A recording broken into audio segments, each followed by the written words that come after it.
நம்ம ரேஸ்கோஸ் பகுதியானது 19ஆம் நூற்றாண்டுல பிரிட்டிஷ்காரங்களால இந்த குதிரைகளை வந்து ஓட்டுவதற்காக ஒரு ரவுண்டா அவங்க அமைச்ச இடங்க.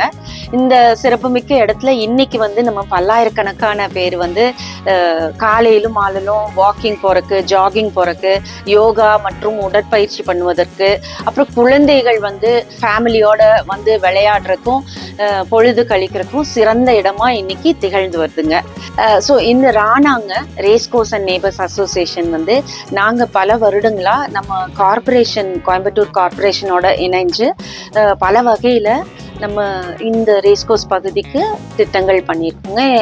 அதாவது நம்ம ஸ்ட்ரே டாக்ஸுக்காக வேக்சினேஷன் மற்றும் ஸ்டெரிலைசேஷன் பண்ணுறதுக்கு, அப்புறம் ரேஸ்கோஸ் பகுதியில் மரங்கள் பல நடுவதற்கு, அப்புறம் வந்து காய்ந்து போன மரங்கள் வந்து டேஞ்சரஸாக இருந்ததுங்க, அதை வந்து எடுத்துட்டு பசுமையான மரங்களை நடுறதுக்கும், அப்புறம் நம்ம அந்த கார்பரேஷன் ஸ்டாஃபுக்கு வந்து நாங்கள் பல உதவிகள் பண்ணியிருக்கோங்க. அவங்களுக்கு வருடம் யூனிஃபார்ம் வாங்கி கொடுக்கறது, அப்புறம் அவங்களுக்கு கிளவுஸு, அவங்களுக்கு தேவையான வசதிகள் செஞ்சு கொடுத்துருக்கோம். அவங்களுக்கு பின்ஸ், வெட் வேஸ்ட், ட்ரை வேஸ்ட் கலெக்ட் பண்ணுறதுக்காக கார்பேஜ் பின்ஸ் வாங்கி கொடுத்துருக்கோம்.